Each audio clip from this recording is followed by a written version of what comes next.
Good morning to day 108. 108. Not a lot changed since yesterday, since I finished off. Even though the guys did about another half hour, 45 minutes.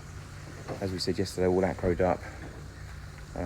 That's one thing they're finishing off today, trying to get all the acros around the whole building. They'll obviously make sure that all the acros inside are at the right levels. Morning guys, Morning, mate. How are you? Everything good? Good, all good. Their focus at this present time seems to be more on the main floor. Just get upstairs and have a look at the main floor.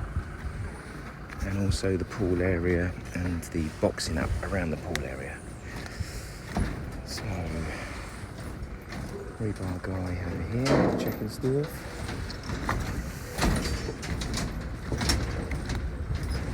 And then on the main floor itself, onto the patio. Hopefully getting across this patio will be easy once it's poured. Okay. So, morning, how are you? I'll be over in a second, I'll come and see you. You door can enter this room here and over the back inside? There's two doors. There's one which is over here where those drain pipes have been put. Me by the pipe there? Yep, right in the way of those. So they're going to have to move. And there's a 6-foot door over here from the left-hand side over. Yeah, I'll come and show you in a second. It's on the drawings, it's clearly shown, but no one looks at the drawings. So as we said last night, they've obviously started decking out the strength needed to hold that concrete. As you can see, it looks like a hull of a boat. That's how they're physically doing it there, and they're pushing it against either side.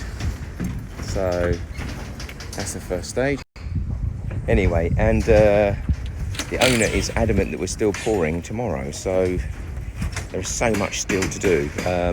As you can see, smocks aren't in place. There's still some tying off to do. These guys are still finishing off the boarding. The electricians have just gone through the measurements with me there. They've now got to run some electrics and conduit for that. Smithy's still picking up some bits and bobs around. The edit on the staircase hasn't been done. The track that's meant to be going in here for the doors hasn't been done. So there's loads, absolutely loads we've got to do. So we need to spend all day doing that, finishing off tomorrow and checking everything, and I think pouring Monday. That would be my personal feeling, even though I want it poured yesterday. But the owner is quite adamant he needs to get it booked in and done tomorrow, which I just don't see how he's going to get that done. On top of that, he's not here as well, again, which means that he can't push and manage and even attempt to get it done by then if he's not around. So personally, I think even Monday's going to be a tall ask, but I think that's the date we should be aiming for. So let's have a quick look in the basement as well, see what's going on down there. There's a little bit more of a mission getting out of it now. Let's start the acro for now. Right, let's have a look downstairs quick. So they're still preparing down here as well, so...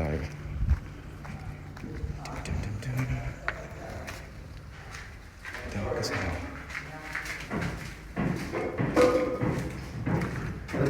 How's it going? Let's make sure I'm ready to start. Check the bike. So it's now putting all the acros, taking these pieces of wood out, putting acros in here now. So these beams all the way along here has got to be acros.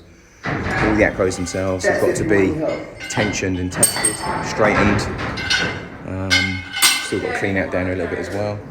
So this has got to be done. All of the underground elements have got to be rechecked. In here, perfect example, we've got sporadic beams here.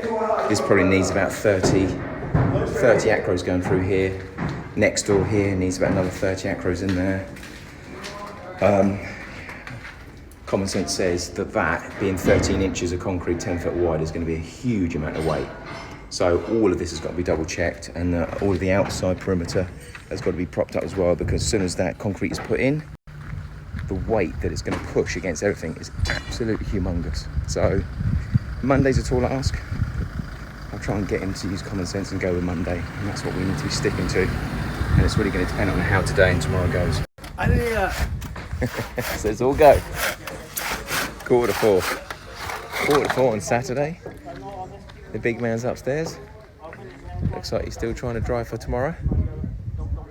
Let's have a quick look underneath, see what they've been doing down there today. Apart from obviously acro stacking. As we can see, a lot different than earlier. one run all the way through. All the way down. In here, again, beams. Still a couple of bits of wood there, but all the beams are now done. God, the heat down here. Beams again, same thing. Acros everywhere. Wood beam, wood beam, wood beam.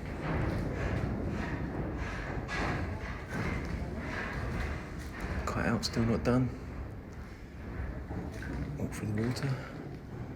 That's meant to be cut out, that's not done yet. Air condition holes, not done yet. So we're definitely going for a Monday pour. If I was a betting man. Which I'm not, but when I bet I do win. Okay, so that's down here. Oh, I'll have a quick look next door. Hey, how are you, buddy, all right?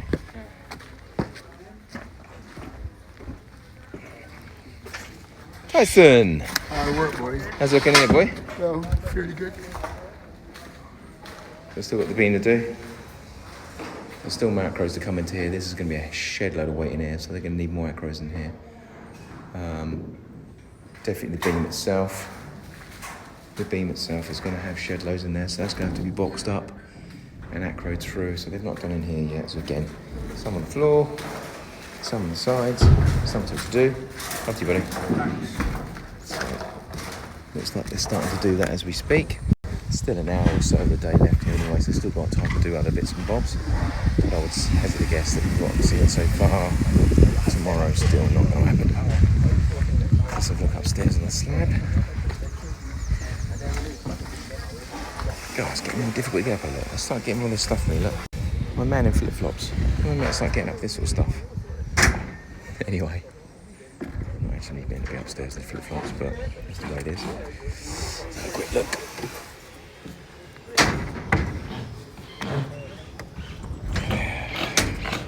Flip-flops or not, he's upstairs.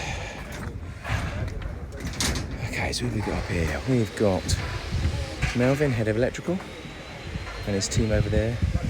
In the pit, looks like we've got Phil and some of his carpenter boys boxing out. The big man himself, supporting a nice colour navy blue today. Working with their plumbers, they are. Definitely plumbers.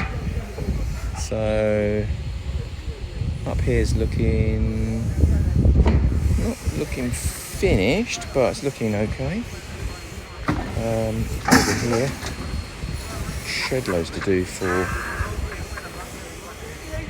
So these are the actual pipes that are going to go around the two drainage. So you've got two drainage coming down here, diverting that way, and then all the way down that way. So these are 20-foot lengths, 11 in total. 10 should be needed with a couple of more cuts. And then what they'll probably do is obviously they'll elbow them around the corner here, cap those ends on the... How are you? What's going on? Filming the big man at work. That doorway over there, let me know what that doorway is. Yeah. Definitely a doorway. Always been a doorway. When you done go out that side, right? Yeah, sure, no worries. I want you to show me something, because you see them corners I got there by that boxing? Yeah.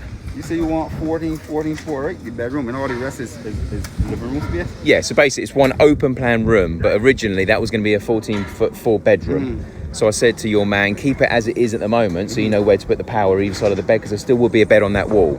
Then there'll be gaps, but it's one open plan room. So you mean you can walk from there straight in there, then the partition? Yeah. So that means them corners I got there, so them can't be there then? Yeah. No, everything could be where it is. Why? So that's cleared that up. Basically what's happened in here, this was, there was a bedroom here with a wall through the middle. We're really struggling to get their head around what I've changed. So we're like, the bed's going to be there, but then there's a big gap in between. I'm like, it's one big open plan room. Don't look at it like a bedroom. It's not a bedroom anymore. So, but anyway, he's pretty much got his head around it now. So I tried to explain to his electrician this morning for about 20 minutes, and he was just going round and round in circles. He just couldn't understand what I was saying. We want to use it as a bedroom when people stay, but obviously people aren't going to be there all the time. So, but anyway,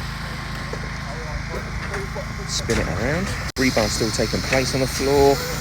Still lots of rebar everywhere, which is making me trip up in flip-flops. Rebar guys are now cutting some rebar to try and make space. So in that little square he's actually made there is the access hatch into the pump room, and then we'll have another one on one of these two platforms, probably this one here, straight into the irrigation tanks. So they've got to be manufactured, installed, and then the rebar's got to be cut around it.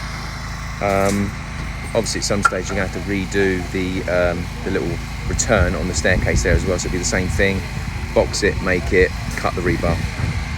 Here it looks pretty much done, ready for the install of the drainage. The inner drainage, which is going to be very close, probably about 1.5 foot, is actually for the swimming pool, so it's the overflow. It will be, at the moment they're saying it's going to go straight out the wall there and pump into the overflow, which I don't want, because from the front you're just going to see two big holes and water coming out. So I want to try and work out what we're going to do there. In an ideal world I'd rather have one capped off, it come around here, feed all the way back down, and then go into the pump room. So I'm not seeing any water going out, but at the moment what they're saying is it's going to run off the edge, so we'll have to talk to them about that. The other one, obviously about 5 foot, well it's 5'4" from the house, is the overhang rainwater. So as soon as the water hits the patio, any water that's going to be running down is going to go into that, and again channel all the way around, and we're actually feeding them straight into the irrigation tanks. As soon as the irrigation tanks fill up, then it will spill over into a suck well over there and the well over the back. So that's pretty much it from that point of view. They've actually extended the sleeving for the plumbing. So there's a 2-inch pipe that's been put through the main beam here, so that any form of hot and cold water that needs to be fed will be fed through here, and that will literally go all the way into the main house, into the basement, all the way along to that far corner where the mains will be, and the hot water tank to feed the whole house. So that's the aim with that, and the guys are now starting to lay the first parts of the 4-inch drainage. So believe it or not, 11 lengths of that. In England, I don't know how much they are. I mean, they're not expensive, but it's over 2,500 Bayesian for 11 lengths of 4-inch piping. Can you believe that? You know, in English that is, well, in US it's $12.50. English about £850 for 11 lengths of pipe. I mean, I don't know where they're getting that price from, but maybe I'm out of touch in the UK. But anyway, I'm seeing all the trades coming together as we speak. Still loads of work to do as always. I still think Monday is the day for Paul. He says Sunday, I say Monday. I'm going to have a chat with him in a minute, see if he's come around to my way of thinking, as we usually do. And if there's any more update, I will get back on it straight away.